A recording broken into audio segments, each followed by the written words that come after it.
Maria, je suis assistante de Frédéric pour son road trip en Biélorussie du 25 novembre au 7 décembre 2020. Abonnez-vous à la chaîne Femmes ukrainiennes et biélorusses pour être le premier à visionner nos dernières vidéos.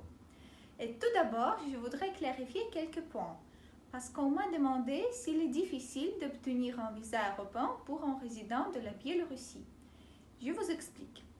Le Conseil européen a adopté la décision relative à la conclusion d'un accord visant à faciliter la délivrance de visas et d'un accord de réadmission avec la Biélorussie. Cet accord est entré en vigueur le 1er juillet 2020, donc cet été. Cet accord permet aux citoyens de la Biélorussie qui se rendent dans l'espace Schengen d'obtenir un visa plus facilement et moins cher. Je ne vais pas entrer en détail, mais c'est devenu vraiment plus facile d'obtenir le visa pour nous.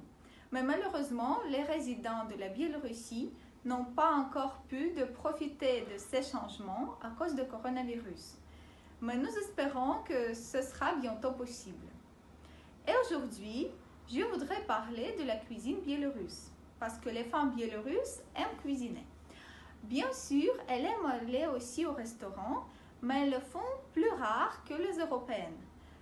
Le régime alimentaire des Biélorusses comprend de nombreux plats traditionnels, tels que les draniki, ce sont des crêpes épaisses de pommes de terre, le porc en sauce, ça s'appelle machianka, la soupe aux champignons, beaucoup de plats à la base de pommes de terre, les kolduni, c'est les draniki mais avec de la viande. Et je vous invite à visiter un restaurant traditionnel biélorusse.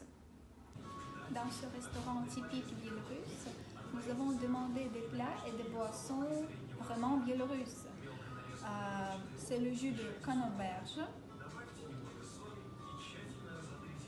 C'est très bon. Et le jus de bouleau.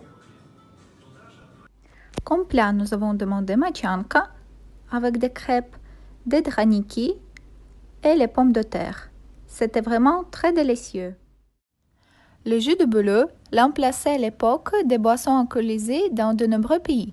Longtemps, les paysans l'ont utilisé sans préparation, telle qu'elle coule naturellement de l'arbre. Elle est réputée pour offrir un goût très agréable. Il n'est pas possible d'imaginer notre cuisine traditionnelle sans draniki. Chaque femme biélorusse sait préparer ce plat. Les draniki de pommes de terre, on prépare avec de la viande ou avec des champignons.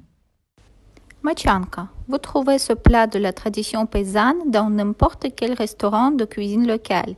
C'est une sorte de ragoût de viande, saucisson, oignons et champignons servis généralement dans un pot de terre cuite avec des crêpes, des pommes de terre ou des draniki. Quelle est la cuisine nationale sans une boisson alcoolisée forte, unique et locale? Nous avons également notre propre boisson forte qui s'appelle krambambula. Au moment de fête, les Biélorusses aiment inviter ses amis, sa famille et préparer beaucoup de plats, typiquement biélorusses. À Minsk, comme dans les toutes grandes villes biélorusses, il y a beaucoup de restaurants. Il y a différentes cuisines, françaises, japonaises, chinoises, russes et bien sûr biélorusses. En hiver, en automne, les gens passent un peu plus de temps dans les restaurants, comme il fait froid. Dans les restaurants typiques biélorusses, les tables et les chaises sont le plus souvent en bois. Sur les murs, on peut observer des trophées des animaux, des beaux tableaux de peintres biélorusses ou des costumes nationaux. Et en ce qui concerne les restaurants et les pâtisseries français, à Minsk, il y en a beaucoup. Par exemple, Café de Paris, La Crête d'Or, Bistrot de Luxe, Brioche, Paul et bien plus encore.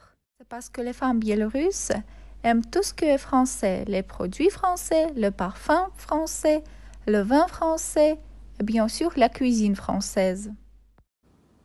Si vous avez aimé la vidéo, n'hésitez pas à mettre un pouce bleu. Abonnez-vous à notre chaîne pour suivre mes prochaines vidéos. À très bientôt!